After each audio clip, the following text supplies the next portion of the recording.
ആ കേൾക്കാം. കേൾക്കുന്നില്ലേ? കേൾക്കാം. ആ പിന്നെ ഞാൻ വിളിച്ചത് ചെറിയ ഒന്ന് രണ്ട് കാര്യം മാത്രം പറഞ്ഞിട്ട് ഞാൻ വെക്കാം. ഞാൻ അധികം സംസാരിക്കുന്നില്ല. പിന്നെ ഇന്നലെ എന്തോ ഒരു ഇത് പറഞ്ഞില്ലേ, എന്തായിരുന്നു? ഞാൻ ഇന്നലെ നിങ്ങളൊരു വീഡിയോ കണ്ടു. ഒരു എന്താ ലക്കും ദീനുക്കും വലിയ ദീൻ എന്നുള്ള ഒരു വീഡിയോ ഇട്ടില്ലേ? ലക്കും ദീനുക്കും ഉണ്ടാവില്ല, വലിയ ദീനായിരിക്കും. വലിയ ദീൻ. ഓക്കെ, വലിയ ദീൻ. അതില് ലാസ്റ്റ് നിങ്ങൾ പറയുന്ന ആ സൂറത്ത് ആയത്ത് നസ്ക് ചെയ്തതാണ്. അത് ഇല്ല എന്നൊക്കെ, അത് ഖുർആനിലുള്ളതാണ്. എല്ലാ സൂറത്തും ആ സൂറത്ത് അടക്കം ഇമാമുകളൊക്കെ പള്ളിയിൽ ഓതുന്നതാണല്ലോ. നാസിഖും മൻസൂഖും നിങ്ങൾക്ക് അറിയോ? എന്താ ഉദ്ദേശിച്ചതിനെ കൊണ്ട് എനിക്കറിയില്ല. ഖുറാനിൽ പല വചനങ്ങളും റദ്ദ് ചെയ്യുകയും പകരം വചനങ്ങൾ ഇറങ്ങുകയും ചെയ്തിട്ടുണ്ട്. ചിലത് വചനങ്ങൾ ഖുറാനിൽ ഉണ്ടാവും, പക്ഷെ ആശയം റദ്ദ് ചെയ്തിട്ടുണ്ടാവും. ചിലത് വചനങ്ങൾ ഖുറാനിൽ ഉണ്ടാവില്ല, പക്ഷെ ആശയം നിലനിൽക്കുന്നുണ്ടാവും. അങ്ങനെ പല രീതിയിലുള്ള സംഭവങ്ങൾ ഖുറാനുമായിട്ട് ബന്ധപ്പെട്ടിട്ടുണ്ട്.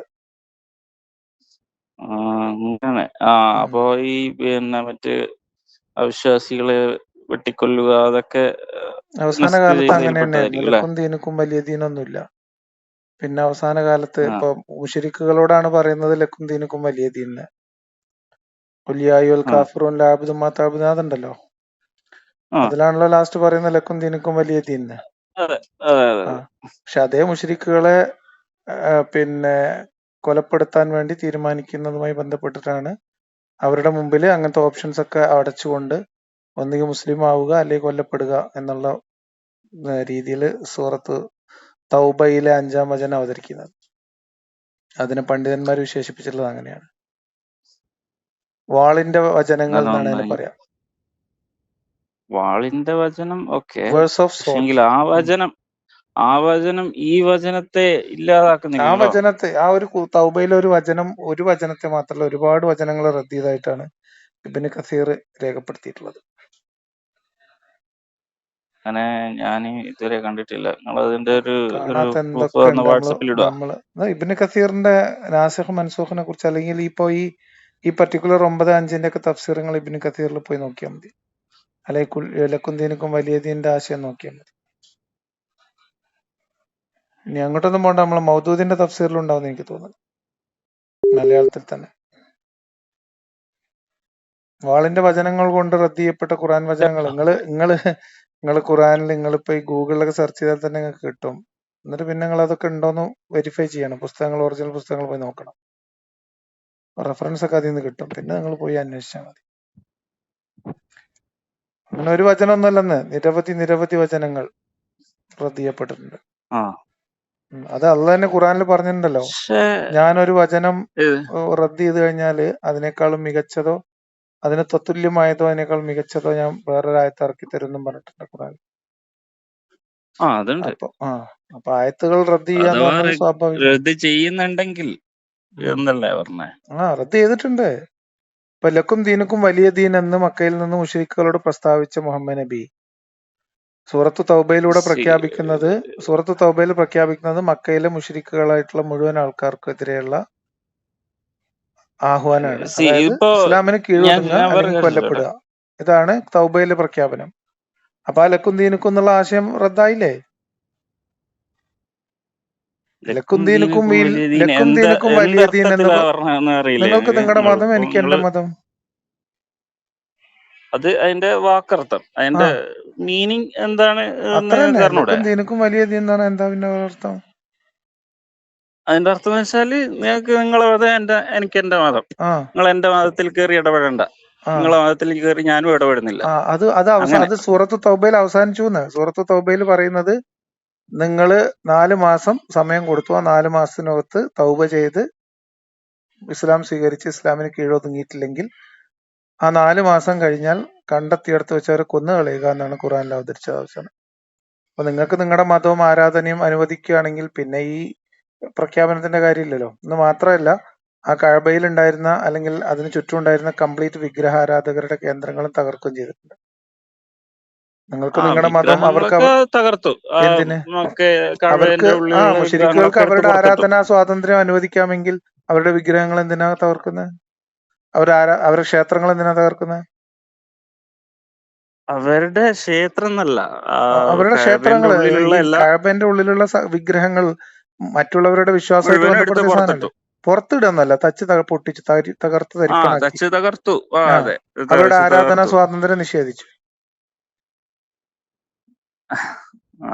നിങ്ങള് അങ്ങനെ മക്കയുടെ പരിസരത്തുണ്ടായിരുന്ന ഇതര വിഗ്രഹാരാധന കേന്ദ്രങ്ങൾ തകർത്ത് കളയാൻ ആളെ പറഞ്ഞയച്ചു. അങ്ങനെയാണെങ്കിൽ ഈ പിന്നെ ഉമർ ഖലീഫ ആയിരിക്കുമ്പോ ഈ ജെറൂസലേം ഏരിയ ഒക്കെ പിടിച്ചിട്ട് അവിടെയുള്ള ജൂതന്മാരായി തന്നെ അതൊന്നും പറഞ്ഞിട്ടില്ലേ? ജൂത ക്രൈസ്തവർക്ക് പല പ്രിവിലേജസും ഉണ്ടായിരുന്നു മുശ്രിക്കുകളെ സംബന്ധിച്ച് പറഞ്ഞത്. ജൂതന്മാർക്ക് മാത്രം ജൂതന്മാർക്ക് അതൊക്കെ ഭരണകർത്താവിന്റെ തന്ത്രപരമായിട്ടുള്ള തീരുമാനമാണ്. ഈ ജൂത ക്രിസ്ത്യാനികളെ ഉമറാണല്ലോ. ഇപ്പൊ നിങ്ങൾ ഈ പറയുന്ന ഉമർ എന്ന് പറയുന്ന ആള് അവിടെ സംരക്ഷിച്ചു എന്ന് പറഞ്ഞാൽ ഇതേ ഉമറാണല്ലോ മുഹമ്മദിന്റെ അധ്യാപനം ശിരസ വഹിച്ചുകൊണ്ട് മക്കയിലും മദീനയിലും അറേബ്യൻ പെനിൻസുലയിൽ നിന്ന് ജൂതന്മാരെ ഒഴിവാക്കിയത്, എക്സ്പെൽ ചെയ്തത്. അതും ഇസ്ലാമിലെ ചരിത്രത്തിലില്ല. ഞാന് ചരിത്രം നോക്കിയപ്പോ ഉമർ ഭരണത്തിൽ വന്നതിന് ശേഷമാണ്, അതായത് അവിടെ ഉണ്ടായിരുന്ന റോമൻസിനെ പുറത്താക്കി ഇസ്ലാമിന്റെ സുഹൃത്തെ, അതൊക്കെ മക്കയിലും മദീനയ്ക്കും പുറത്തോട്ട് ഇസ്ലാം വ്യാപിച്ച് അധികാരം പിടിച്ചെടുക്കുന്ന സാമ്രാജ്യത്വ യാത്രയുടെ ഭാഗമാണ്. അവിടെ തന്ത്രപരമായിട്ടുള്ള ചില സഹകരണങ്ങൾ, തന്ത്രപരമായിട്ടുള്ള പല സഹകരണങ്ങളും പലരോടും ഉണ്ടാക്കിയിട്ടുണ്ട് താൽക്കാലികമായിട്ട്. ഞാൻ പറയുന്നത് മക്കയിൽ ഉണ്ടായിരുന്ന അവിടുത്തെ തനത് ഗോത്രങ്ങളോട് മുഹമ്മദ് നബി എന്താ ചെയ്ത് മരിക്കുന്നതിന്റെ മുമ്പ്? എന്താ ഇത്? സൂറത്ത് തൗബയിൽ 5-ാം വചനം എന്താ പറയണേ? അതൊരു യുദ്ധത്തിന്റെ കാര്യം. ഒരു യുദ്ധമല്ല അവിടെ. No, not at all. അവിടെ യുദ്ധമേ ഇല്ല. അവിടെ മക്കം ഫത്തഹിന് ശേഷം, മക്ക ചതിയിലൂടെ കീഴ്പ്പെടുത്തി അധികാരം പിടിച്ചതിന് ശേഷം പിറ്റത്തെ വർഷം എടുക്കുന്ന നടപടിയാണ് ചതി എന്ന് പറഞ്ഞാൽ ഹുദൈബിയ സന്ധി എന്ന് പറയുന്ന ഒരു സന്ധി കഴിഞ്ഞിട്ട് ആ സന്ധി നിരായുധീകരണ കരാർ നിലനിൽക്കെ 10,000-ഓളം വരുന്ന സൈന്യം മക്ക വളയുകയാണ് ചെയ്യുന്നത്. അങ്ങനെ ചതി. അവര് ചതിച്ചതിന് അവര് ചതിച്ചിട്ടില്ല. അതായത് അവര് കരാർ ലംഘിച്ചത് മുഹമ്മദാണ്. കരാർ ലംഘിച്ചതിന്റെ പിറ്റേ ദിവസം അന്നാണോ പിറ്റേ ദിവസമാണോ കരാർ ലംഘിച്ചത് മുഹമ്മദാണ്. ഖുറാനിലാണ് തെളിവുള്ളത്.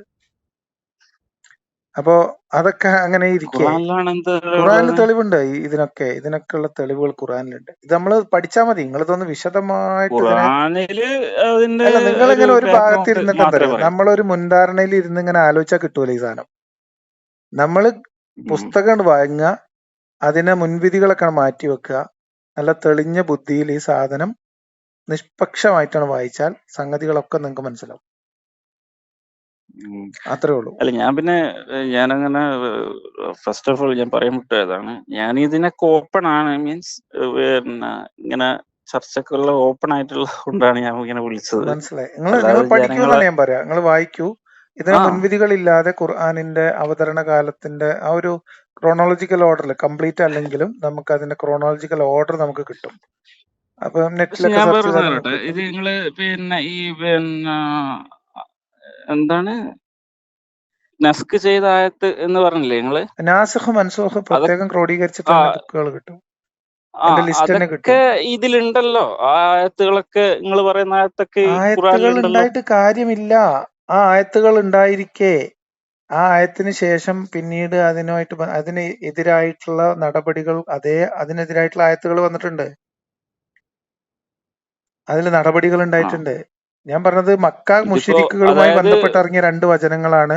ഒന്ന് ലക്കും ദീനുക്കും വലി, അതായത് നിങ്ങൾ ആരാധിക്കുന്നത് ഞാനും ആരാധിക്കൂല, ഞാൻ ആരാധിക്കുന്നത് നിങ്ങളും ആരാധിക്കൂല, നിങ്ങൾക്ക് നിങ്ങളെ മതം എനിക്ക് എന്റെ മതം എന്ന് പ്രഖ്യാപിച്ച മുഹമ്മദ് അടുത്ത വർഷം മുതൽ ഇവിടെ മുശ്രിക്കുകൾക്ക് ആരാധനാ സ്വാതന്ത്ര്യം ഇല്ലെന്നും അവരുടെ വിഗ്രഹങ്ങൾ തകർത്ത് കളയുകയും 4 മാസം സമയം കൊടുത്തിട്ട് ആ സമയത്തിനുള്ളിൽ തൗബ ചെയ്ത്, അതായത് നിങ്ങൾക്ക് രക്ഷപ്പെടാൻ കഴിയൂല എന്ന് നിങ്ങൾ മനസ്സിലാക്കിക്കൊള്ളുക. 4 മാസം നിങ്ങൾക്ക് സമയമുണ്ട്. ആ 4 മാസത്തിനുള്ളിൽ നിങ്ങൾ തൗബ ചെയ്ത് നിസ്കാരം നിലനിർത്തി നോമ്പും സക്കാത്തും തുടങ്ങിയാൽ, നോമ്പില്ല സക്കാത്ത് കൊടുത്തു വിട്ടാനും തയ്യാറായാല് പിന്നെ അവരെ ഒഴിവാക്കുക, അതല്ലെങ്കിൽ അവരെ കണ്ടെത്തിയെടുത്ത് വെച്ച് കൊന്നുകളയുക എന്ന് പറഞ്ഞ ഖുറാനായത്ത് ഇറങ്ങിയതാണ്. അപ്പൊ അധികാരത്തിന് ഖുർആനില് പറഞ്ഞുതരാം, മക്കയിൽ നിന്ന് മദീനയിലേക്ക് പോകുന്നതിന് മുമ്പാണ് ഈ ലക്കും ദീനുക്കും വലിയതിനൊക്കെ. അധികാരം പടിപടിയായി ഉയർത്തിക്കൊണ്ടുപോവുകയും ആ അധികാരത്തിന്റെ ആദ്യഘട്ടത്തിൽ മദീനയിലുള്ള അറബ് ജൂതങ്ങളോട്ടെങ്കിലും സന്ധികൾ ഉണ്ടായിരുന്നു. ഈ പറയുന്ന പ്രബല ജൂതഗോത്രങ്ങളായിട്ടുള്ള സന്ധിയിലേക്ക് പോയില്ല. പക്ഷെ അറബികളോട് ഇപ്പം ബനു കൈനുക്കാവോ ഒക്കെ ആയിട്ടുണ്ടായിരുന്ന ആളുകളുമായിട്ട് ഇവര് പിന്നെ ഒരു സന്ധിയൊക്കെ ഉണ്ടായിരുന്നു. അപ്പോ അവരെയൊക്കെ ഉൾപ്പെടുത്തിയിട്ടാണ് മുന്നോട്ട് പോയത്. പക്ഷെ അവസാനമായപ്പത്തിന് മുഹമ്മദ് നബി എന്താ പറഞ്ഞത്? പിന്നെ ജൂതന്മാരെയും ക്രിസ്ത്യാനികളെയും അറേബ്യൻ ഉപഭൂഖണ്ഡത്തിൽ നിന്ന് ഞാൻ എക്സ്പെൽ ചെയ്യും, മുസ്ലിങ്ങളെ അല്ലാതെ ഇവിടെ ജീവിക്കാൻ അനുവദിക്കില്ല എന്ന് പ്രഖ്യാപിച്ചു. അതിന്റെ അടിസ്ഥാനത്തിൽ ആ നടപടി പൂർത്തീകരിച്ചത് ഉമറാണെന്ന് ഹദീസിലും ചരിത്രത്തിലുണ്ട്. അത് ക്രിസ്ത്യാനികളെയും ജൂതന്മാരെയും അറേബ്യൻ പെനിൻസുലയിൽ നിന്ന് പുറത്താക്കും എന്ന് പറഞ്ഞതിന്റെ ഉദ്ദേശം എന്ന് പറഞ്ഞാല് അവരെ എല്ലാം ഇസ്ലാമിലേക്ക് ചേർക്കും എന്നാണ്, അല്ലാതെ അവരെ നാട് കടത്തും എന്നുള്ളതല്ല. അവരെ ഞാൻ അത് പറഞ്ഞ ഇസ്ലാമിലേക്ക് ചേർക്കും അങ്ങനെയൊന്നും പറഞ്ഞിട്ടില്ല. ഇല്ല, എക്സ്പെൽ ചെയ്യുന്ന ഇല്ലല്ല. എക്സ്പെൽ ചെയ്യാന്ന് പറഞ്ഞാൽ നിങ്ങളെ അർത്ഥം എന്താ? എക്സ്പെൽ ചെയ്യാന്ന് പറഞ്ഞ അർത്ഥം കൺവേർട്ട് ചെയ്യാന്ന്. ഇപ്പൊ എന്റെ നാട്ടിൽ കുറെ ക്രിസ്ത്യാനികളുണ്ട് നോട്ടുക, ഫോർ എക്സാമ്പിൾ. സുഹൃത്തെ, ഞാൻ ഉമർ എങ്ങനെയാണെന്ന് മനസ്സിലാക്കിയത്? നിങ്ങൾ എന്താണ് നിങ്ങൾ നാട്ടിൽ നിന്ന് പുറത്താക്കുന്ന നിങ്ങൾ ഇസ്ലാമിനകത്ത് കയറ്റുന്ന? ക്രിസ്ത്യാനികളെ പുറത്താക്കും എന്ന് പറഞ്ഞാല് ഞാനിപ്പോ അവരെല്ലാരും ക്രിസ്ത്യാനിറ്റി നിങ്ങളെ വീട്ടിൽ കുറച്ച് ആൾക്കാരുണ്ട്, നിങ്ങളെ വീട്ടില് ഹാളിൽ കുറച്ച് ആൾക്കാരുണ്ട്. ഇതില് പിന്നെ എന്റെ ബെഡ്റൂം പിന്നെ എന്താ പറയാ, ഇതിൽ ഇന്ന ആൾക്കാരെ ഇവരെയൊക്കെ ഞാൻ ഇവിടുന്ന് പുറത്താക്കും എന്ന് പറഞ്ഞാൽ അതിന്റെ അർത്ഥം നിങ്ങളെ ബെഡ്റൂം കയറ്റുന്ന അല്ലല്ലോ. പുറത്താക്കും തന്നെയാണ്, എക്സ്പെൽ ചെയ്യുന്ന തന്നെയാണ് അർത്ഥം. എക്സ്പെൽ ചെയ്യുന്ന മാത്രമല്ല, അത് ഉമർ എങ്ങനെയാണ് മനസ്സിലാക്കിയതെന്നും നടപ്പിലാക്കിയതെന്നും ഹദീസിൽ വേറെ ഉണ്ട്. മനസ്സിലായി? ഇത് ഒരു പൊളിറ്റിക്കൽ മൂവ്മെന്റ് ആണ്. ആ പൊളിറ്റിക്കൽ മൂവ്മെന്റില് അതിനു വേണ്ടി മുഹമ്മദ് കണ്ടെത്തിയ ഒരു മാർഗമാണ് ആകാശ ദൈവം അള്ളാഹു. അത് അള്ളാഹുവിന്റെ പ്രവാചകത്വം. അത് വളരെ തന്ത്രപരമായി, ഞാൻ ഇന്നലെ പറഞ്ഞല്ലോ, വളരെ കൂർമ്മ ബുദ്ധിയുള്ള ഒരു രാഷ്ട്രീയ കൗശലമാണ് സംഭവിച്ചിട്ടുള്ളത്. പക്ഷെ അതിന് അങ്ങേയറ്റം മനുഷ്യത്വ വിരുദ്ധമായിട്ടുള്ള ഞാനിപ്പോ രണ്ട് കാര്യം ഒരുപാട് നടപടികൾ നടന്നിട്ടുണ്ട്. ഒന്ന്, ഈ നെസ്കിന്റെ ഉദ്ദേശം, അതായത് ഇപ്പൊ ഞാനിപ്പോ ഇന്ന് ഖുർആൻ എടുത്ത് വായിച്ചാൽ എനിക്ക് ഈ ആയത്ത് നെസ്കാണോ അല്ലെങ്കിൽ ഒഴിവാക്കപ്പെട്ടതാണോ അല്ലെ ഒഴിവാക്കപ്പെടാത്തതാണോ എന്ന് മനസ്സിലാവില്ലല്ലോ. ഇല്ല, തഫ്സീർ വായിച്ചാൽ മനസ്സിലാവും. അപ്പൊ തഫ്സീറും കൂടി വായിക്കണം? അതെ, തഫ്സീർ വായിച്ചാൽ മനസ്സിലാവും. ഓക്കെ, അപ്പൊ അതിന്റെ ഈ കാര്യം വെച്ചിട്ടാണോ നിങ്ങളിപ്പോ ഖുർആനിൽ അങ്ങനെ പറഞ്ഞിട്ടുണ്ട് ഇങ്ങനെ പറഞ്ഞിട്ടുണ്ട്? ഞാൻ ഇതിന് സമഗ്രതയിലാണ് പറയണത്. ഞാൻ അല്ലാതെ നിങ്ങൾ ഒരു ആയത്തിന്റെ പൊട്ടും മുറിച്ചിട്ടല്ലേ നമ്മൾ സംസാരിക്കണേ. ഞാൻ പറയുന്നത് ഇതിന്റെ സമഗ്രതയിലാണ്. ഇതിന്റെ തഫ്സീറും മറ്റു കാര്യങ്ങളൊക്കെ നോക്കിയിട്ടാ? തഫ്സീറും ഹദീസും ചരിത്രവും സീറയും എല്ലാം നോക്കും.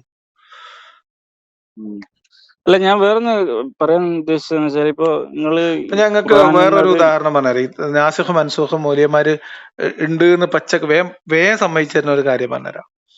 അതായത് നിങ്ങളില് ഏതെങ്കിലും ആൾക്കാര്, ഇപ്പൊ നിങ്ങൾ ക്രിസ്ത്യാനികളോ മുസ്ലിങ്ങളോ അഗ്നി ആരാധകർ ആരും ആയിക്കോട്ടെ, നിങ്ങൾ ദൈവത്തിൽ ദൈവത്തിൽ അന്ത്യനാളിലും വിശ്വസിക്കുകയും സൽക്കർമ്മം പ്രവർത്തിക്കുകയും ചെയ്താല് അവർക്ക് പേടിക്കാനില്ല എന്നൊരു വചനമുണ്ട്.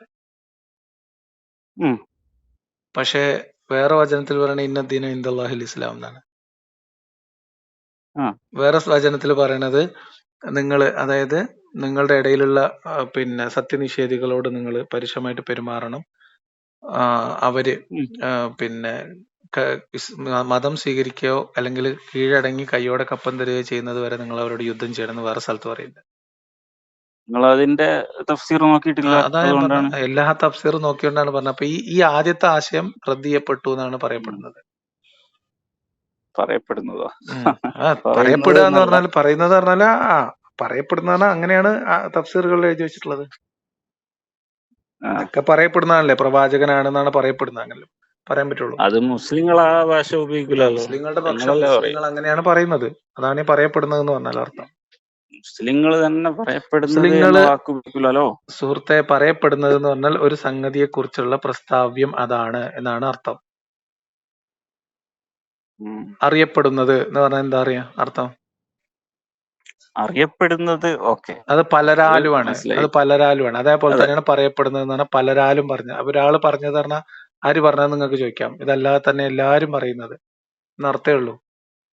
ഉം. ആ. ഉം. പിന്നെ അതൊന്ന്. ഉം. പിന്നെ 2 ഞാൻ ചോദിക്കാൻ വന്നതെന്ന് വെച്ചാല്, നിങ്ങള് ഇന്നലെ എന്നോട് പറഞ്ഞു, ഈ അള്ളാഹു എന്ന് പറയുന്നത് അവരെ ദൈവം ഉം.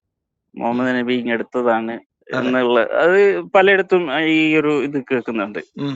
ഈ അള്ളാഹു എന്നുള്ള വാക്കിന്റെ അർത്ഥം നിങ്ങൾക്കറിയാലോ, നിങ്ങൾ ഇസ്ലാം മതത്തിൽ നിന്ന് വരുന്ന ആ ഒരു ബാക്ക്ഗ്രൗണ്ട് എന്നല്ലേ? അള്ളാഹുവിന്റെ അർത്ഥം അൽ ഇലാഹ് എന്നാണോ? അതെ, അൽ ഇലാഹ്. അൽ ഇലാഹ് എന്നുള്ള ഒന്ന് ഒട്ടിച്ചതാണ് അള്ളാഹു എന്നുള്ള, അല്ലേ? നിങ്ങൾ പറയും. അല്ല, അങ്ങനല്ലേ? അല്ല, അൽ ഇലാഹ് എന്നൊരു വിശേഷണം അള്ളാഹുവിനുണ്ട്. ആ. അൽ ഇലാഹാണി അൽ ഇലാഹ് എന്ന് അപ്പൊ പറഞ്ഞ പോരെ.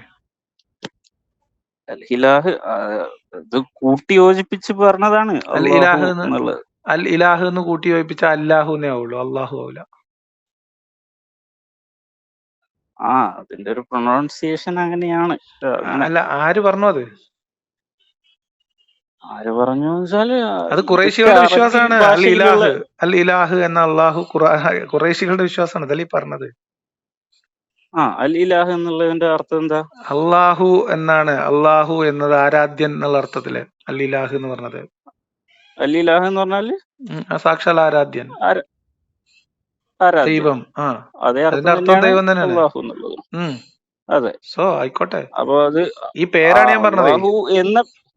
അള്ളാഹു എന്ന ദൈവത്തെ എടുത്തു അങ്ങനെയൊന്നുമില്ല. അങ്ങനെ തന്നെ ഉള്ളൂ. അള്ളാഹു എന്നത് അറേബ്യൻ നാടുകളിൽ ഉണ്ടായിരുന്ന ദൈവസങ്കല്പമാണ്. അവര് ദൈവത്തെ വിളിച്ചിരുന്ന പേരാണ് അള്ളാഹു എന്ന് പറയുന്നത്. ദൈവം എന്നുള്ള പേരിൽ പറഞ്ഞതേ ഉള്ളൂ. അതിപ്പോ അവിടെ ഉണ്ടായിരുന്ന ജൂതന്മാരും ക്രിസ്ത്യാനികളും ഒക്കെ അവരുടെ ഭാഷ അറബി ആയതുകൊണ്ട് അവരുടെ ദൈവത്തെയും അള്ളാഹു തന്നെ അവർ വിളിക്കുന്നത്. അല്ല, അള്ളാഹു എന്ന് പറഞ്ഞാല് അള്ളാഹു എന്ന് പറയുന്നത് അവർക്കിടയിൽ ഉണ്ടായിരുന്ന പല ദൈവങ്ങളിൽ ഒരു ദൈവമാണ്. അതേ പറയുന്നത് ക്രിസ്ത്യാനിയും ജൂതനും അങ്ങനെയല്ല. ദൈവത്തെ അള്ളാഹു തന്നെ വിളിക്കുന്നത്. ഞാൻ പറഞ്ഞുതരാം. മക്കയിൽ ഉണ്ടായിരുന്ന മുശ്രിക്കുകൾക്കിടയിൽ ഉണ്ടായിരുന്ന പല ദൈവങ്ങളിൽ, പല ഇലാഹുമാരിൽ ഒരു ഇലാഹാണ് അള്ളാഹു. ആയിക്കോട്ടെ. ഇന്ന് ക്രിസ്ത്യാനികളും ജൂതന്മാരും അറബി സംസാരിക്കുന്നുണ്ടെങ്കിൽ അവരെ ദൈവത്തെ വിളിക്കുന്ന അള്ളാഹ് തന്നെയാ വിളിക്കുന്നത്. അതറിയില്ലേ? ബൈബിളില് ദൈവത്തിന്റെ പേര് യാഹുവേ എന്നാണ്, യഹോവയാണ്. അറബി ബൈബിൾ നോക്കിയിട്ടുണ്ടോ? അറബി ബൈബിളിൽ എന്നാണ് യാഹുവേ, എന്തുകൊണ്ടാണ് അങ്ങനെ ആയത് എന്ന് നിങ്ങൾ അന്വേഷിച്ചാൽ മതി. ചരിത്രം പഠിച്ചാൽ മനസ്സിലാവും. ഞാൻ നിങ്ങൾക്ക് വാട്സപ്പിൽ അയച്ചല്ലോ, പക്ഷെ നിങ്ങൾ വാട്സപ്പ് ഒന്നും നോക്കുന്നില്ല. എനിക്ക് അല്ല, ഇതിനെ കുറിച്ച് നിങ്ങൾ ഇങ്ങനെ വെറുതെ കഷ്ടപ്പെട്ട് പറയണ്ടെന്ന് പറയാ. അള്ളാഹു എന്ന് പറയുന്ന അൽ ഇലാഹ് എന്ന് പറയുന്ന പല ഇലാഹുമാരിൽ ഒരാളായിട്ടില്ല. അപ്പൊ ഞാൻ ഉദാഹരണം പറഞ്ഞാല്, ഉഹദില് അള്ളാഹു ആണ് വലിയവൻ എന്ന് മുഹമ്മദ് നബി ആണോ ഇനി ഉമറാണോ പറയുമ്പോ അവിടുന്ന് അബൂ സുഫിയാൻ പറയണത് അല്ല, എന്താണ്, ഹുബാലാണ് വലിയവൻ എന്നാണ്. അള്ളാഹുവും ഹുബാലും അവിടുത്തെ പ്രബല ദൈവസങ്കല്പങ്ങളായിരുന്നു. അവിടെ ഉണ്ടായിരുന്ന ഒരുപാട് ദൈവങ്ങളിൽ ഒരു ഇലാഹാണ് അള്ളാഹു. ഞാൻ നിങ്ങൾക്ക് വാട്സപ്പിൽ ഇപ്പൊ ഒരു ഫോട്ടോ അയച്ചിട്ടുണ്ട്, അത് നിങ്ങളൊന്ന് തുറന്നു നോക്ക്. നിങ്ങൾ എന്തയച്ചിട്ട് എന്താ കാര്യം? എന്താണ് ഫോട്ടോ? തുറന്നു. അതാണ് അറബി ബൈബിൾ. അറബി ബൈബിളിൽ ഏത് കാലഘട്ടം മുതലാണ് അള്ളാഹു എന്ന് രേഖപ്പെടുത്താൻ തുടങ്ങിയത് നിങ്ങൾ നോക്കിയാൽ മതിയെന്നേ. എല്ലാ അറബി സംസാരിക്കുന്ന കാലഘട്ടം. സുഹൃത്തെ, അള്ളാഹുവിന്റെ പേര് അറബിയിലും. അപ്പൊ അള്ളാഹു എന്ന് പറയുന്നതിന് അള്ളാഹ്ക്ക് പ്രത്യേകിച്ച് പേരൊന്നുമില്ല. ഓരോ ഭാഷയിൽ ഇഷ്ടമുള്ള പോലെ വിളിക്കാം, അല്ലെ? അപ്പൊ നിങ്ങള് ദൈവം എന്നാണോ ശരിക്കും ദൈവത്തിന് പറയണ, അള്ളാഹു എന്നാണോ പറയണേ? അള്ളാഹുവിന്റെ മലയാളം എന്താ? അള്ളാഹുവിന്റെ മലയാളം എന്താ? ദൈവം എന്ന് വിളിച്ചാൽ മതി അള്ളാഹുവിന്. ദൈവം എന്നൊരു പേര് അള്ളാഹുവിനുണ്ടോ? ദൈവം എന്നുള്ളൊരു പേരല്ല, ഒരു എന്താ പറയാ, ദൈവം. നിങ്ങളെ പേരെന്താണ്? ഇപ്പൊ എന്റെ പേര് മനുഷ്യൻ എന്ന് പറയാൻ പറ്റൂലല്ലോ. അല്ല, നിങ്ങളെ പേരെന്താണ്? അതാ ഞാൻ ചോദിക്കണേ. ഇപ്പൊ നിങ്ങൾ തന്നെ പറഞ്ഞു. ദൈവത്തിന് പേരുണ്ടല്ലോ, ദൈവം എന്ന് പറയാൻ പറ്റില്ലല്ലോ. ഇപ്പൊ കറക്റ്റായി. ദൈവത്തിന് പേരുണ്ട്. പേര് എന്ന് പറയണെങ്കിൽ ഒന്നിലധികം ആൾക്കാരുണ്ടെങ്കിൽ ആ പേരിടുന്ന പരിപാടി. അല്ലാഹു അതാ അല്ലാഹു പറയുന്ന അത് പേരല്ല. അതിന്മേ വെറുതെ കെട്ടിമറിയണ്ട. നിങ്ങൾ തെളിവ് എന്താ ഞാൻ പറഞ്ഞുതരാം. അള്ളാഹു എന്ന് പറയുന്നത് ഖുറൈശികൾക്കിടയിൽ ഉണ്ടായിരുന്ന ഒരു ദൈവസങ്കല്പമാണ്. ഹുബാലിനെ പോലെ. കുറേശ്ശികൾക്കിടയിൽ നിന്നല്ല, ഹുബാൽ എന്ന് പറയുന്നത് എല്ലാവരും. അള്ളാഹുവിനെ പോലെ തന്നെ ഉള്ള ഒരു ദൈവസങ്കല്പാണ്. ആ ബാലിന് അത് വേറെ ആ വിഷയം. അത് അവർക്ക് ഒരു ആ ഇതൊക്കെ ഉണ്ടായിരുന്നു. എന്താ അപ്പൊ പറയാ, അതിൽ നിന്ന് ഒരു ദൈവത്തെ ഇവരെടുത്തു, അത്രേ ഉള്ളൂ. ദൈവം അത്രേ എന്ന് ഉള്ളൂ. വിളിച്ചാൽ അതിമ മതി. വെറുതെ അതായത് കിടന്ന് പിന്നീട് ഉണ്ടാക്കുന്ന വ്യാഖ്യാനങ്ങളാണ്. അള്ളാഹു എന്ന് പറഞ്ഞാൽ നിങ്ങൾ ഈ പറഞ്ഞ പോലെ വേറെ ദൈവം എന്നല്ല, ദ ഗോഡ് എന്ന് പറഞ്ഞാൽ അതാണ് അള്ളാഹു, എന്താണോ ദൈവം അതാണ് അള്ളാഹു എന്നൊക്കെ ഇപ്പൊ പറയുന്ന ന്യായങ്ങളാണ്.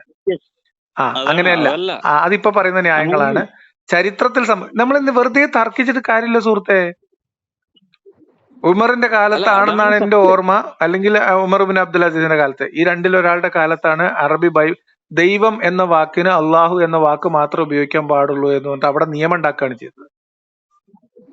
ആ ആ അപ്പോഴാണ് ബൈബിളിലെ യാഹുവെ അള്ളാഹു ആയത്. ആ ആ അപ്പൊ ആ ആയിക്കോട്ടെ. ആ യാഹുവേ എന്നുള്ളത് അവരുടെ യാഹുവെ ആണ് ദൈവത്തിന്റെ പേരല്ല. ബൈബിളിലെ ദൈവത്തിന്റെ പേര്. പേരല്ല അത്. അത് അതെ, അവരുടെ ഭാഷയിൽ ദൈവം എന്ന് പറയുന്ന ദൈവത്തെ. അതാണ്. എന്തൊരു കഥ. ആ ഭാഷയിൽ ഏ ആ അവരുടെ ഭാഷയിൽ ദൈവം എന്നുള്ള ഇതാണത്. ഉം എന്താ പറയാ, അരമൈക്കോ അങ്ങനെ എന്തോ ഉം ഒരു ഭാഷയില്ലേ ഉം അവരുടെ. അതാണ് സംഭവം. ആരാ പറഞ്ഞ? അങ്ങനെയാണ് സുഹൃത്തെ, നിങ്ങൾ വേണേ നോക്ക്. ഇതൊക്കെ ഇവര് ദൈവം എന്ന സങ്കല്പത്തിൽ ആരാധിച്ചിരുന്ന ഓരോ മൂർത്തികളാണ്.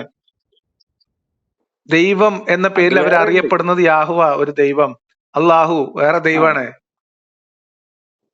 അല്ലെങ്കിൽ നിങ്ങൾ എന്തിനാണ് ഇപ്പൊ ഈ പിന്നെ നിങ്ങൾ അങ്ങനെ വിശ്വസിക്കുന്നുണ്ട്, ഓക്കെ, എനിക്ക് ഒന്നും അല്ല, പറയാനില്ല. അതാണ് സത്യം. നിങ്ങളിപ്പോ എങ്ങനെ വിശ്വസിച്ചിട്ട് കാര്യമില്ലല്ലോ. ഇനി അള്ളാഹു എന്ന് പറയുന്ന ഒരു ദൈവം, ആ ദൈവത്തിന്റെ ഒരു ദൈവത്തിന് ആദം നബിക്ക് അള്ളാഹുവിന്റെ പേര് അള്ളാഹു എന്നാണ് പഠിപ്പിച്ചിട്ടുള്ളതെങ്കിൽ ആ ദൈവത്തിന്റെ പേര് അള്ളാഹു തന്നെ നിലനിൽക്കൂലേ? അതെ.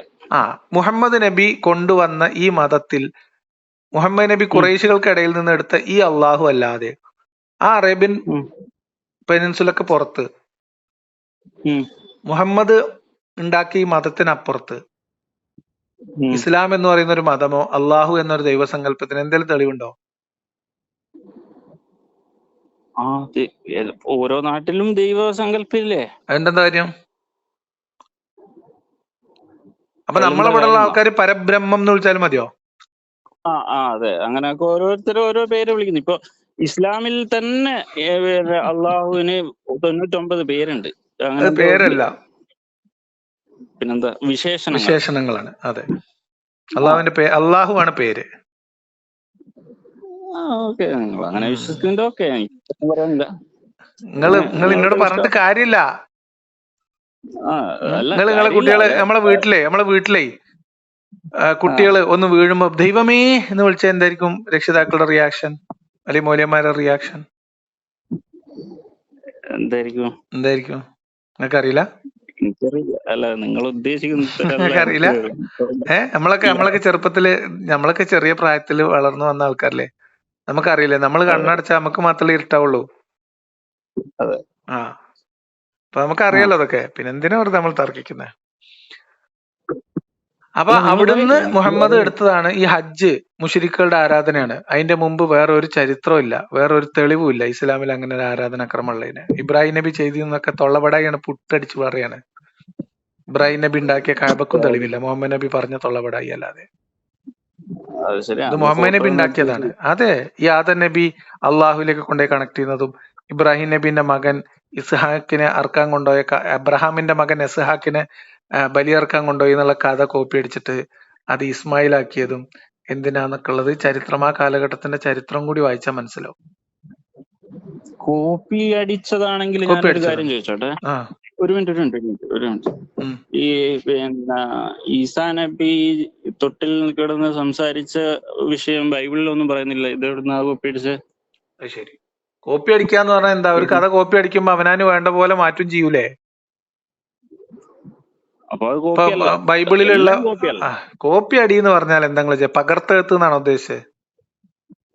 പിന്നെ നിങ്ങൾ എന്താ കോപ്പി ആശയം അടിയെന്ന് കോപ്പി ഉദ്ദേശിച്ചത്? അടിക്കുക എന്നാണ് പറഞ്ഞത്. കഥകൾ കോപ്പി അടിക്കുക പറഞ്ഞാൽ ആ കഥ എഴുതി അതേപോലെ അതേ ലെഫ്ലും ഇവിടെ ഉണ്ടാവണം എന്നല്ല. നിങ്ങൾ ഇങ്ങനെ ഈ തീരെ ഓ ബാലിശമായ അങ്ങനെ. വാദങ്ങളിലേക്ക് പോലെ.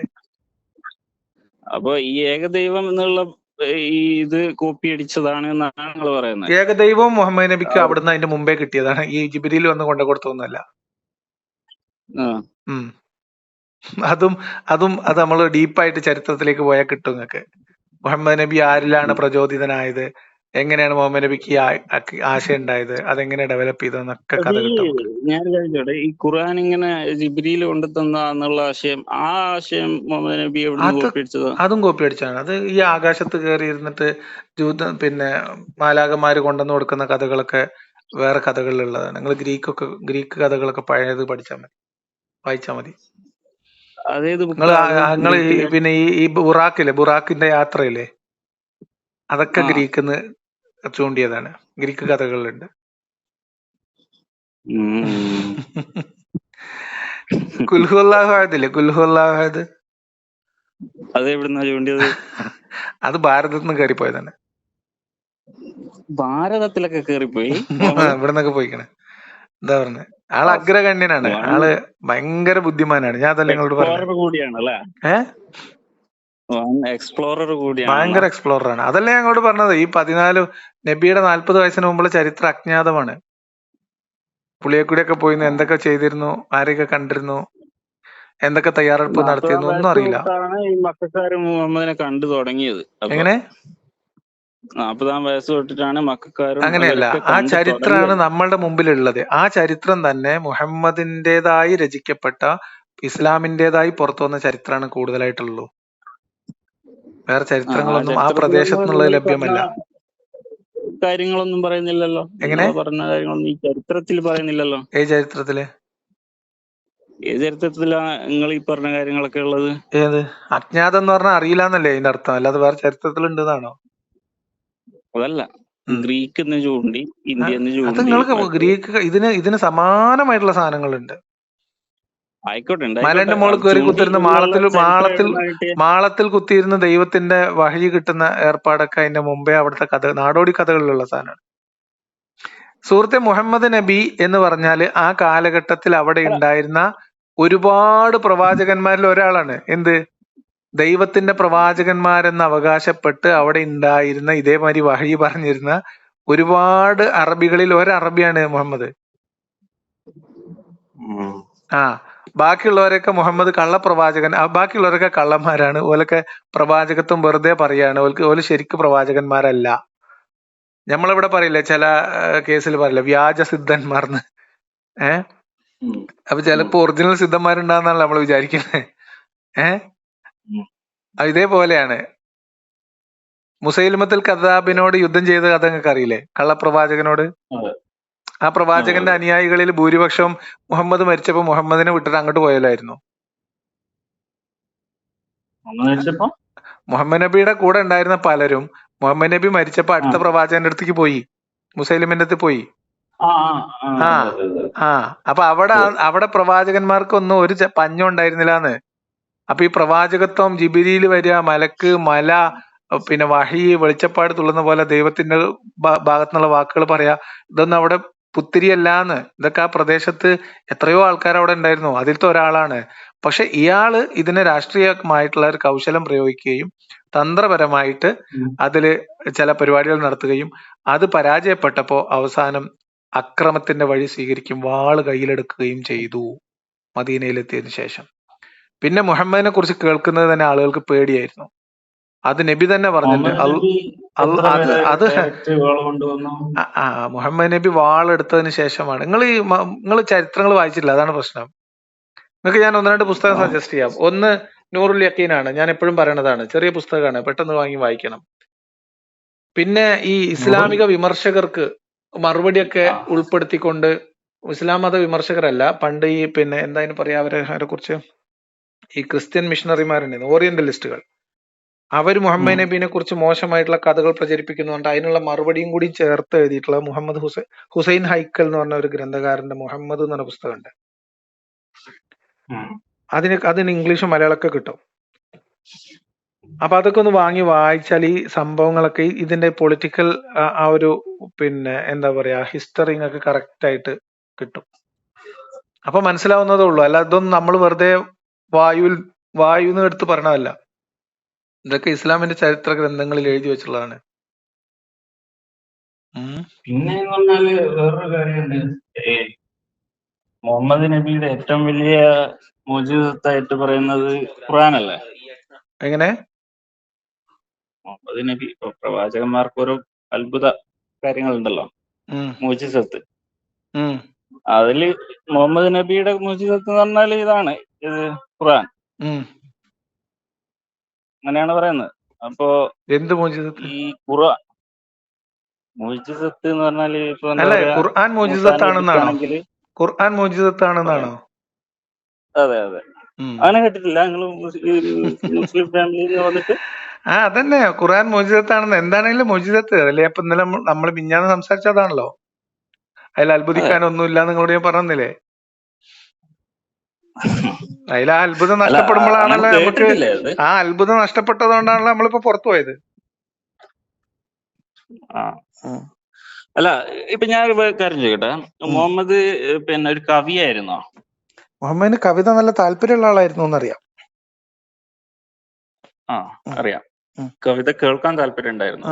കേൾക്കാൻ താല്പര്യമുള്ള ആളുകൾക്ക് കുറച്ചൊക്കെ വായിക്കാനും പറയാനും അറിയാം, മീൻസ് ചൊല്ലാനും അറിയാം. നമ്മള് സാഹിത്യം നന്നായിട്ട് വായിക്കുന്ന ആളുകൾ സംസാര ഭാഷയിലെ സാഹിത്യം അതിന്റെ ഇതുണ്ടാവും, സ്വാധീനം ഉണ്ടാവും. അപ്പോ ഇതില്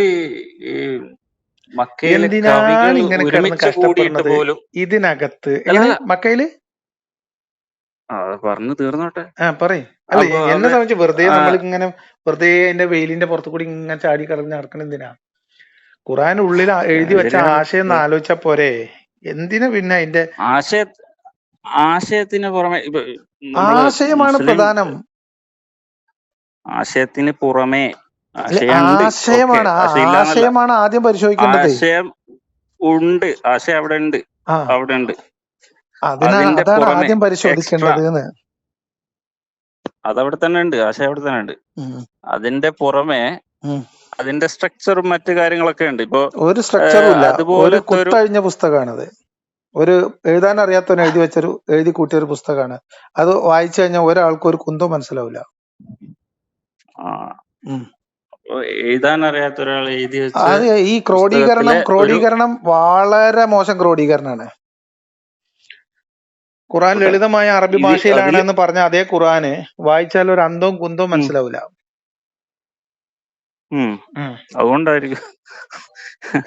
അതുകൊണ്ടാണോ നിങ്ങൾ ഇസ്ലാം വിട്ടത്?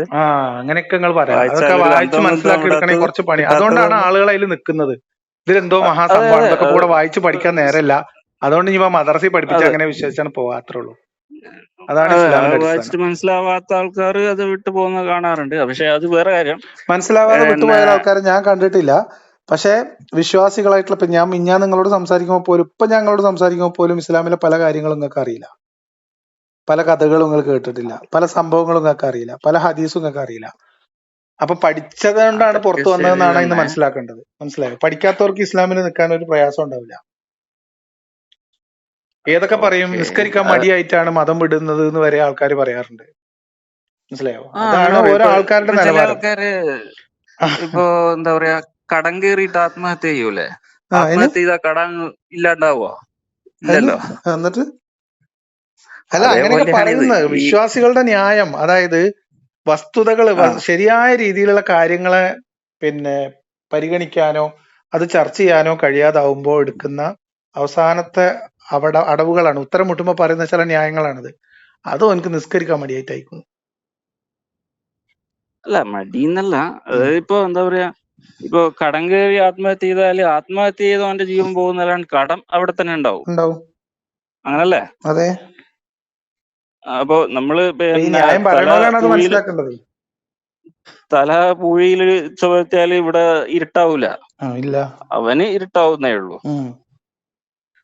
അതേപോലെ ഇത് ഇസ്ലാം വിട്ടാല് നിങ്ങൾക്ക് നമ്മളിപ്പോ ഫോർ എക്സാമ്പിൾ സുഹൃത്തെ, ഇത് ഞാൻ സപ്പോസ് പറഞ്ഞറിയോ, ഞാൻ ഇന്നലെ വിളിച്ചപ്പോൾ നിങ്ങൾ പറഞ്ഞു, നിങ്ങൾ എന്തെങ്കിലുമൊക്കെ ഒരു പോയിന്റിൽ സംസാരിക്കും കൂടുതൽ ഡീറ്റെയിൽ ആയിട്ട്. അതായത് ഖുർആൻ എന്ന് പറയുന്ന മതം അല്ലെങ്കിൽ മീൻസ് ഗ്രന്ഥം, അത് കൊണ്ടുവന്ന പ്രവാചകൻ മുഹമ്മദ് എന്ന് പറയുന്ന പ്രവാചകൻ, ആ പ്രവാചകൻ പറഞ്ഞതും ചെയ്തതും നിയമമാക്കി വെച്ചതും ഇന്നത്തെ കാലത്തെ മനുഷ്യന്മാർക്ക് അംഗീകരിക്കാൻ പറ്റുന്നതല്ല. ഇന്നത്തെ മനുഷ്യന്മാർക്ക് ആലോചിക്കാൻ പോലും പറ്റാത്ത വൃത്തികേടുകൾ അതിനകത്തുണ്ട്. അതൊക്കെ അനുവദനീയമായതും മുഹമ്മദ് നബി അനുഭവിച്ചതുമായിട്ടുള്ള ഒരുപാട് കാര്യങ്ങളുണ്ട്. ഇതൊക്കെ വെച്ചിട്ട് ഇതൊക്കെ ലോകാവസാനം വരെയുള്ള എല്ലാ മനുഷ്യരും മാതൃകയാക്കേണ്ടതാണ് എന്ന് ആലോചിച്ചിരിക്കുന്ന മൗഢ്യം എനിക്കുണ്ടായിരുന്നു. ഞാൻ അതിന്ന് പുറത്തു കടന്നു, അത്രേ ഉള്ളൂ. അപ്പൊ അത് നമുക്ക് ചിന്തിക്കണോ ആലോചിക്കണോ വായിക്കണോ എന്നൊക്കെ തീരുമാനിക്കാനുള്ള സ്വാതന്ത്ര്യം അവരവർക്കുണ്ട്. എന്നെ സംബന്ധിച്ച് എനിക്ക് ബോധ്യപ്പെട്ട കാര്യങ്ങൾ അത് നമ്മളുടെ അടുത്തുണ്ട്. പക്ഷെ അതിപ്പോ ആ ആശയം ഇസ്ലാമിൽ ഇപ്പൊ നിലവിലില്ല. ഖുറാനിൽ ഇപ്പൊ അങ്ങനെ തന്നെ ഉണ്ട്. പക്ഷെ ഖുറാനിൽ അതിന് വിരുദ്ധമായിട്ടുള്ള പലതും ഉണ്ട്. മതം ദീൻ അള്ളാഹുവിന് വേണ്ടി മാത്രമാകുന്നവരെ യുദ്ധം ചെയ്യുക എന്നുള്ളത് മുസ്ലിങ്ങളുടെ ബാധ്യതയായിട്ട് എഴുതി വെക്കപ്പെട്ടിട്ടുണ്ട്. മതം ഇസ്ലാമിന്റെ പേരിൽ മതം അള്ളാഹുവിന് വേണ്ടി മാത്രമാകുന്നത് ഇപ്പൊ അങ്ങനത്തെ ഒരു സിറ്റുവേഷൻ അല്ല. ഖുർആനിലുണ്ട്. അപ്പൊ ഖുർആനിലുണ്ട് എന്നാണ് ഞാൻ പറഞ്ഞത്. ഇപ്പൊ ലക്കും ദീനുക്കും വലിയ ദീൻ എന്ന് ഏത് ജനങ്ങളോടാണോ പറഞ്ഞത്, ആ ജനങ്ങളെ ഏതാണ്ട് ഒരു 7-8 വർഷത്തിന് ശേഷം എന്താ ചെയ്തതെന്ന് സൂറത്ത് തൗബയിലുണ്ട്. 4 മാസം അവധി കൊടുത്തു, അതിനിടയിൽ തൗബ ചെയ്ത് ഇസ്ലാം സ്വീകരിച്ചില്ലെങ്കിൽ കൊന്നുകളയും എന്ന് പ്രഖ്യാപിച്ചിട്ടുണ്ട്. അപ്പൊ ലക്കും ദീനുക്കും വലിയ ദീനിന്റെ ആശയം 4 മാസം, ഒരു 5-6 കൊല്ലത്തെ ആയുസ് ഉണ്ടായിട്ടുള്ളൂ എന്നർത്ഥം. ആയിക്കോട്ടെ, ഞാനിപ്പം നല്ല കുറച്ച് 2-3 ആയത്തുകൾ കൊണ്ടുവന്നാൽ നിങ്ങൾ പറയും അതൊക്കെ തള്ളപ്പെട്ട ആയത്താന്നാണ് പറയുന്നത്. വേണ്ട, എന്തിനാ? നല്ല ആയത്തുകളൊക്കെ സ്വാഭാവികമായിട്ടും ഉണ്ടാവും. ഇതിലിപ്പോ എന്താ സംശയം? ഒരു കാലഘട്ടത്തിൽ ഒരു മനുഷ്യൻ ഒരു ഗോത്രത്തിനെ മുന്നോട്ട് കൊണ്ടുപോകുമ്പോ നല്ല കാര്യങ്ങളൊക്കെ ഉണ്ടാവും. അന്നത്തെ കാലത്ത് നല്ലതായിട്ട് തോന്നിയത് ഉണ്ടാകും. പിന്നീട് നമുക്ക് ആലോചിക്കാൻ പറ്റാത്ത ഒരാളെ, ഒരു മനുഷ്യനെ കൊന്നാൽ ലോകത്തെ മുഴുവൻ മനുഷ്യരെയും കൊന്ന പോലെയാണ് എന്ന് പറയുന്ന ഒരു ആയത്തുണ്ട്.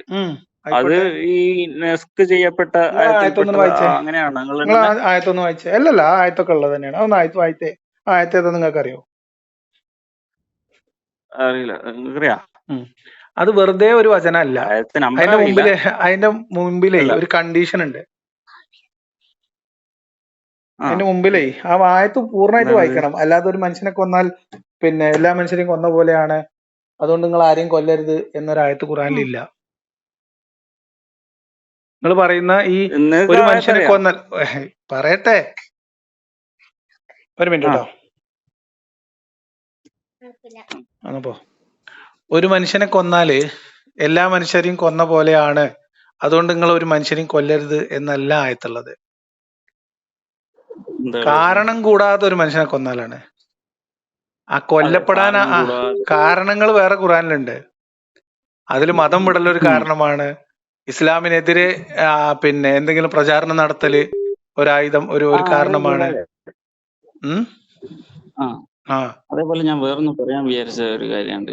അപ്പൊ വെറുതെ അങ്ങനെ ഒരു മനുഷ്യനെ കൊന്നാൽ എല്ലാ മനുഷ്യരെയും കൊന്ന പോലെയാണെന്നൊരു വചനം ഖുറാനിലില്ല. അതൊരു വചനത്തിന്റെ പൊട്ടാണ്.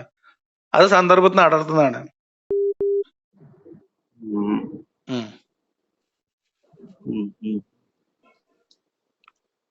അല്ല, ഞാൻ വേറെ പറയാന്ന് വെച്ചാല്, ഇപ്പൊ ഖുർആന് പോലെ ഒരു ഗ്രന്ഥം അല്ലെ, അത് അതിനേക്കാൾ ഉയർന്ന ക്വാളിറ്റിയുള്ള ഒരു ഗ്രന്ഥം, അതിനെ കുറിച്ച് ഞങ്ങളോട് ഇന്നലെ സംസാരിച്ചത് എന്റെ ഓർമ്മ. ആവില്ല എന്നുള്ളതാണ്. അതിനുള്ള മറുപടിയൊക്കെ ഞാൻ ഇന്നലെ പറഞ്ഞിട്ടുണ്ടെന്നാണ് എന്റെ ഓർമ്മ. അത് വേറൊരു കാര്യമുണ്ട്. ഇപ്പോ നമ്മളിപ്പോ ഒരു നല്ല സിനിമ അവാർഡൊക്കെ കൊടുക്കൂലേ? അപ്പൊ ഏതാ നല്ല സിനിമ തെരഞ്ഞെടുക്കുന്നത് സിനിമയെ കുറിച്ച് നല്ലോണം അറിയുന്ന ആൾക്കാരല്ലേ? ഇപ്പൊ അതിനൊരു ജഡ്ജ് ഉണ്ടാവും, നല്ലോണം അറിയുന്ന ആൾക്കാരായിരിക്കും. അവരൊരു നല്ല സിനിമയാന്ന് പറഞ്ഞിട്ട് ഒരു സിനിമ തിരഞ്ഞെടുക്കും, അങ്ങനല്ലേ? ഏറ്റവും നല്ല നടനാന്ന് പറഞ്ഞാൽ ഖുർആൻ പോലെ ഒരു വചനം എഴുതിയെന്ന് വിചാരിക്കുക. ഖുർആൻ വചനം പോലത്തെ ഒരു ഗ്രന്ഥം ആരെങ്കിലും എഴുതിയാല് ഇത് ആരെ പരിശോധിച്ച് മാർക്ക് ഇടുക? നമുക്ക് തന്നെ പരിശോധിക്കാം. എങ്ങനെ? നമുക്ക് തന്നെ പരിശോധിക്കാം ഈ ഗ്രന്ഥം അല്ലെങ്കിൽ എഴുതിയത് എങ്ങനെയാണ്. ആരെ മാർക്ക് ഇടുക? ആ ഒരു ഒറ്റ വചനം. അതായത് ഞാൻ പറയട്ടെ, ഖുർആൻ ദൈവികമല്ല എന്ന്, ഖുർആൻ ഒരു ദൈവം ഉണ്ടെങ്കിൽ തന്നെ ആ ദൈവത്തിന്റെ അടുത്തുള്ള അല്ല ആ ഗ്രന്ഥം എന്ന് മനസ്സിലാക്കാൻ ഖുർആനിന്റെ ആ ഒരൊറ്റ വെല്ലുവിളി മതി സാമാന്യ ബോധമുള്ള ഒരു മനുഷ്യനെ സംബന്ധിച്ച്. ദൈവത്തിൽ സാമാന്യ വിശ്വസിക്കുന്ന, ഞാൻ ബോധ്യമുള്ളവർക്ക് പറഞ്ഞുതരാം, ദൈവം എന്ന് പറയുന്ന ഒരു സങ്കല്പത്തിൽ വിശ്വസിക്കുന്ന ഒരു ദൈവവിശ്വാസിയായ ഒരു മനുഷ്യനെ സംബന്ധിച്ച് ഇസ്ലാം ദൈവത്തിൽ നിന്നുള്ളതല്ല എന്ന് കൺഫേം ആക്കാൻ ആ ഒരൊറ്റ വചനം മതി. ആണെന്ന് സാധാരണ കൺഫേം ആക്കാൻ ബോധമുള്ള, ഒക്കുന്നില്ല. സാമാന്യ ബോധമുള്ള ഒരാൾക്ക് മനസ്സിലാവും. അത്രയും സാധാരണ നിലവാരം കുറഞ്ഞ വെല്ലുവിളിയാണ് സാധാരണ ഖുർആൻ ആണ് മുന്നോട്ട് വെക്കുന്നത്. എന്നുള്ളതാണ് എന്താ എടുക്കട്ടെ. സംഭവം എന്ന് വെച്ചാല്, ഒരു വചനം ആ പോലെ മറ്റൊരു വചനം ഖുർആൻ എന്നുള്ളതെന്നല്ല ഞാൻ പറഞ്ഞത്. ഷേക്സ്പിയറിന്റെ ഒരു നാടകത്തിലെ ഒരു സെന്റൻസിന് തുല്യമായ ഒരു സെന്റൻസ് നിങ്ങൾക്ക് കൊണ്ടുവരാൻ കഴിയില്ല. തുല്യമായ എടുക്കട്ടെ, അതിന്റെ മേലെ തുല്യമായ നിൽക്കുന്ന എന്നാണ് പറ്റോ? തുല്യമായ എന്നാണ് ഖുർആന്റെ വെല്ലുവിളി. അല്ലെങ്കിൽ അതിനേക്കാളും മികച്ചതും കൊണ്ടുവരാൻ പറ്റില്ല. അതെ, അതിനേക്കാൾ മികച്ചതോ തുല്യമോ എന്തെങ്കിലും ആവുമോ? അതിനേക്കാളും മികച്ചത് ഇഷ്ടം പോലെ ഉണ്ട്. ഒന്ന് പറ. നിങ്ങൾ UDHR എന്ന് കേട്ടിട്ടുണ്ടോ? UDHR. ഓക്കെ, കേട്ടിട്ടുണ്ടോ? ഇല്ലെങ്കിൽ ഒന്ന് സെർച്ച് UDHR. ചെയ്യും. UDHRന്റെ മലയാളം തന്നെ സെർച്ച് ചെയ്തോളി. അതിന്റെ ഫുൾ നെയിം ഉണ്ടെങ്കിൽ നല്ലതായിരിക്കും. Universal declaration of human rights, അന്താരാഷ്ട്ര മനുഷ്യാവകാശ പ്രഖ്യാപന രേഖ. ഓക്കെ, അതിൽ വകുപ്പ് 1, ആ വകുപ്പ് 2, വകുപ്പ് 3 ഇതിൽ ഏതെങ്കിലും ഒരു വകുപ്പിന് തുല്യമായ, അതിന്റെ 7 അയലത്ത് വെക്കാൻ പറ്റുന്ന സാധനമല്ല ഖുർആന്റെ ആകെ അന്തസത്ത. ജാതി വകുപ്പ് 2 കേട്ടോ. അതിലെ ജാതി, മതം, നിറം, ഭാഷ, സ്ത്രീ പുരുഷ ഭേദം, രാഷ്ട്രീയ അഭിപ്രായം, സ്വത്ത്, കുലം എന്നിവയെ കണക്കാക്കാതെ ഈ പ്രഖ്യാപനത്തിൽ പറയാവുന്ന അവകാശങ്ങൾക്കും സ്വാതന്ത്ര്യത്തിനും സർവ്വജനങ്ങളും അർഹരാണ്. ഒന്നാമത്തത്, മനുഷ്യരെല്ലാവരും തുല്യ അവകാശങ്ങളോടും അന്തസ്സോടും സ്വാതന്ത്ര്യത്തോടും കൂടി ജനിച്ചിട്ടുള്ളവരാണ്. അന്യോന്യം ഭ്രാതൃഭാവത്തോടെ പെരുമാറുവാനാണ് മനുഷ്യനെ വിവേകബുദ്ധിയും മനസാക്ഷിയും സിദ്ധമായിരിക്കുന്നത്. രാഷ്ട്രീയ സ്ഥിതിയെ അടിസ്ഥാനമാക്കി സ്വതന്ത്രമോ പരിമിത ഭരണാധികാരത്തോടു കൂടിയുള്ള ഏതായതും വേണ്ടില്ല. ഈ പ്രഖ്യാപനത്തിലെ അവകാശങ്ങളെ സംബന്ധിച്ചിടത്തോളം യാതൊരു വ്യത്യാസവും യാതൊരാളോടും കാണിക്കാൻ പാടില്ല. യാതൊരാളെയും അടിമയാക്കി വെക്കാൻ പാടില്ല. ഏതൊരു വിധത്തിലുള്ള അടിമത്തത്തെയും അടിമ വ്യാപാരത്തെയും തടയേണ്ടതാണ്. ഇത് ആദ്യത്തെ 4 വകുപ്പുകളാണ്. നിങ്ങളെ ഭാഷയിൽ പറഞ്ഞ 4 ആയത്തുകളാണ്. ഈ 4 ആയത്തുകൾ നല്ലതല്ലേ? ആശയപരമായിട്ട് മാത്രം നല്ലതാണ്. ഈ ആശയത്തിനോട് കിടപിടിക്കുന്ന ഒരാശയങ്ങൾക്ക് ഖുർആൻ അരിച്ചു കലക്കി മൊത്തം കൂടെ പിന്നെ അരച്ചിട്ട് അതിന്ന് സത്ത് ഊറ്റിയെടുത്താൽ പോലും കിട്ടില്ല.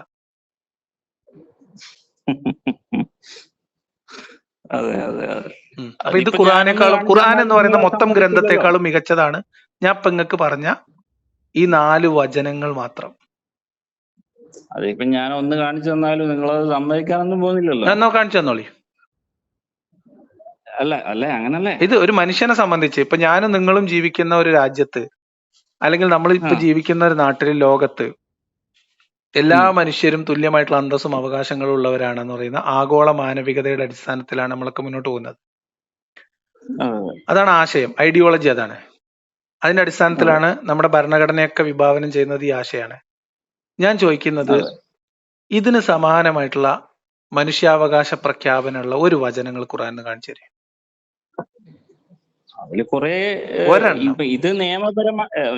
ഇത് നിയമമല്ല, ഇതൊന്നും നിയമമല്ല, ഇത് തത്വമാണ്. ഇത് നിയമമല്ല. നോ, UDHR എന്ന് പറഞ്ഞാൽ നിയമമേ അല്ല, തത്വമാണ്. ഈ തത്വങ്ങളുടെ അടിസ്ഥാനത്തിലാണ് മനുഷ്യർ ജീവിക്കുന്ന രാഷ്ട്രീയ പ്രദേശങ്ങളിൽ നിയമനിർമ്മാണങ്ങളും ഭരണഘടനകളൊക്കെ ഉണ്ടാവേണ്ടതെന്നും മനുഷ്യാവകാശങ്ങൾ സംരക്ഷിക്കപ്പെടേണ്ടത് എന്നുള്ള മനുഷ്യാവകാശ പ്രഖ്യാപന തത്വമാണിത്. ഇതാണ് കാഴ്ചപ്പാട്, ഇതാണ് ഐഡിയോളജി. ഇതൊരു തത്വം മാത്രമാണ്. ഇതിന് സമാനമായ ഇത്രേ ഉള്ളൂ. ജാതി, മതം, നിറം, ഭാഷ, സ്ത്രീ പുരുഷ ഭേദം, രാഷ്ട്രീയ പ്രായം, സ്വത്ത്, കുലം എന്നിവയെ കണക്കാക്കാതെ മനുഷ്യാവകാശത്ത് പ്രഖ്യാപന രേഖയിൽ പറയുന്ന അവകാശങ്ങൾക്ക്, അത് അവകാശങ്ങൾ താഴേക്ക് വിളിച്ചു പറയുന്നുണ്ട്.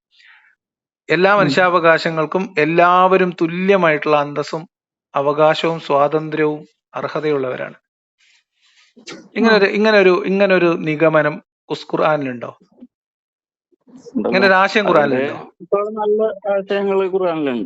ഒരെണ്ണം പറയൂ, ഒരെണ്ണം. ഈ ആശയം വരുന്ന ഒരു ഖുർആൻ വചനം പറയൂ. ഒരെണ്ണം മതി, ഏതെങ്കിലും ഒരെണ്ണം. ഈ ആശയം വരുന്ന ഒരെണ്ണം. ഞാനിപ്പം തപ്പിട്ടില്ല. ഞാനിപ്പോ തപ്പി നോക്കിയാൽ നല്ലോണം പറ്റും. തപ്പിക്കൂല. അതാണ് ഞാൻ അതുകൊണ്ട് പറഞ്ഞത്. ആ വെല്ലുവിളി ഉണ്ടല്ലോ, അള്ളാഹു ഖുറാനിൽ പണ്ട് മുഴക്കിന്ന് പറഞ്ഞ സാധനം, അതൊക്കെ എന്നോ ആൾക്കാർ അന്ന് അവിടുത്തെ അറബികൾ പരിഹസിച്ച് തള്ളിയ വെല്ലുവിളിയാണത്. മനസ്സിലായോ? അതൊക്കെ പൊക്കി പിടിച്ചോണ്ട് അറബികൾ നടക്കല്ലേ ഒരുപാട് ആലോചിക്കും.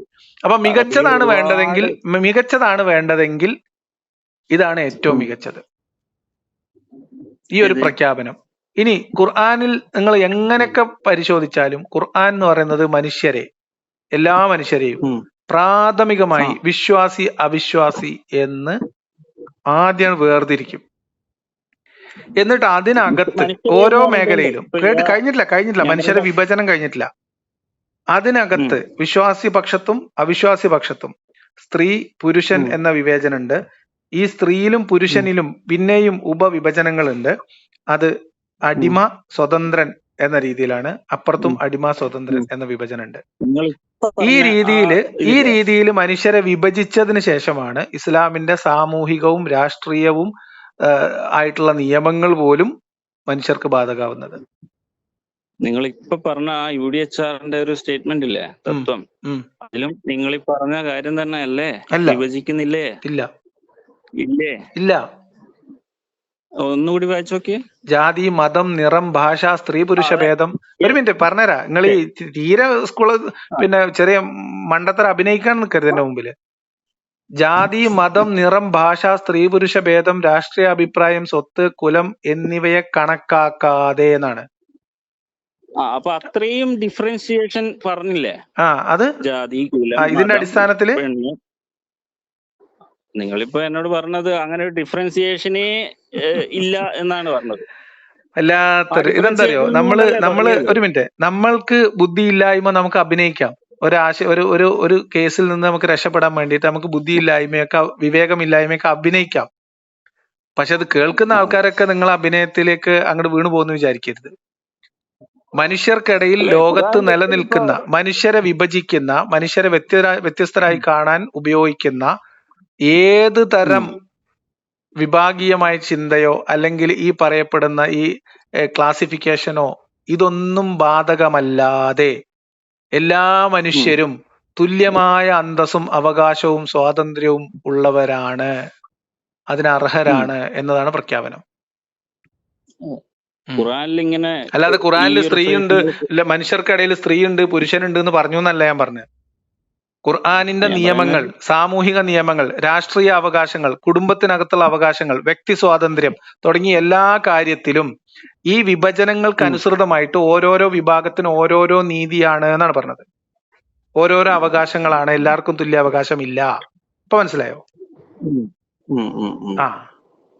ഖുറാനിലെ വേറൊരു അല്ല, അത് ഞാൻ പറഞ്ഞ കാര്യം പോയിന്റ് ആണോ? ഒന്ന് മതി, ഇത് നിർത്താം നമുക്ക്. നമ്മൾ വെറുതെ സമയം ഇങ്ങനെ മെനക്കെടുത്തി കാര്യമല്ലോ.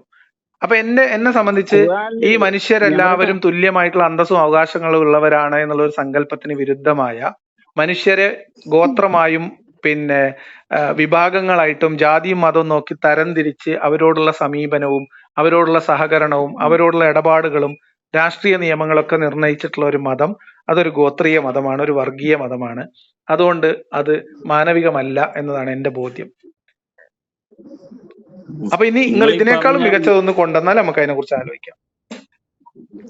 അതിനേക്കാളും മികച്ചത് അതിന്റെ ഉള്ളിൽ തന്നെ ഉണ്ട്, ഒന്ന് കൊണ്ടുവന്നാൽ മതി. അത് നിങ്ങൾ തപ്പിയെടുത്തിട്ട് വിളിക്കൂ, ഞാൻ കാത്തിരിക്കാം. അതല്ല, ഞാൻ വേറെ പറഞ്ഞോട്ടെ. ഒരു ഞാനൊരു സ്ഥലത്ത് ഇറങ്ങാൻ വേണ്ടി നിൽക്കുകയാണ്. 40-45 മിനിറ്റ് ആയില്ലേ, നമ്മൾ അടുത്തൊരു സമയത്താക്കാം. നിങ്ങൾ വിളിച്ചോളി. ഇതിന് ഈ ഒരു ആയത്തിലൊരു തീരുമാനമാക്കിയിട്ട് ഇതിന് സമാനമായ ഈ ആശയമാണ് ഖുർആനിലില്ല എന്ന് ഞാൻ ആരോപിക്കുന്നത്. ആ ആശയം ഖുർആനിൽ ഉണ്ടെങ്കിൽ, അല്ലെങ്കിൽ ഇതിനേക്കാളും മികച്ച ആശയമാണ് ഖുർആൻ മുന്നോട്ട് വെക്കുന്നതെന്നുണ്ടെങ്കിൽ നിങ്ങൾ അത് എടുത്തിട്ട് എന്നെ വിളിച്ചോളി. നിങ്ങൾ അള്ള പറഞ്ഞ മാതിരി നിങ്ങൾക്ക് സഹായികളെ വേണമെങ്കിൽ വിളിച്ചോളി. ഇതേപോലത്തെ ഒരെണ്ണം കൊണ്ട് നിങ്ങൾ കൂട്ടാളികളെ മുഴുവൻ സഹായികളെയും കിട്ടാവുന്ന സഹായികളെയൊക്കെ വിളിച്ചോളി എന്ന് പറഞ്ഞില്ലേ, അതന്നെ ഞാൻ നിങ്ങളോട് തിരിച്ചു പറയുന്നത്. ഇതിന് തുല്യമായതോ ഇതിനേക്കാളും മികച്ചതായിട്ടുള്ള ഒരു വചനം ഖുർആനിൽ നിന്ന് എടുത്തു കൊണ്ടുവരാൻ ഞാൻ നിങ്ങളെ വെല്ലുവിളിക്കാണ്. നിങ്ങൾ സഹായികളൊക്കെ കൂട്ടിക്കൊള്ളി. അത് ഞാൻ ഇന്ന് രാത്രി നോക്കാം. ശരി, പിന്നെ രാത്രി വിളിച്ചിട്ട് കാര്യമില്ല. നിങ്ങൾ ഈ പറഞ്ഞ പോലെ ഒരു 3 മണി 5 മണിയുടെ ഉള്ളിലൊക്കെ വിളിക്കണം. നോക്കിയെടുത്താൽ മതി, നോക്കിയെടുത്തോളി. വല്ല ഉസ്താദുമാരുടെയൊക്കെ സഹായം തേടിക്കോളി. നമ്മളെ UA ടീമിന്റെ ഒക്കെ വേണമെങ്കിൽ സഹായം എടുത്തോളി. ഞാന് അയച്ചാൽ നിങ്ങളത് നോക്കണം എന്ന് വാട്സപ്പിൽ പറഞ്ഞത്. അയച്ചിട്ട് കാര്യമില്ല, നിങ്ങൾ അത് വാട്സപ്പിൽ അയച്ചെടുത്തിട്ട് വിളിക്കുക, നമുക്ക് സംസാരിക്കാം. വാട്സപ്പിൽ അയച്ചാൽ വെറുതെ നോക്കാന്നല്ലാതെ അതുകൊണ്ട് കാര്യമില്ലല്ലോ. നോക്കിയിട്ട് നിങ്ങൾ ആയിക്കോട്ടെ, അപ്പൊ നിങ്ങൾ വിളിക്കും, മനസ്സിലാക്കുന്നില്ല. നിങ്ങൾ വിളിക്കുമ്പോൾ എന്നോട് പറഞ്ഞാൽ മതി, അപ്പൊ നമുക്ക് വാട്സപ്പ് നോക്കാലോ, കുഴപ്പമില്ലല്ലോ. ശരി, ഓക്കെ, ശരി. ഓക്കെ, ശരി.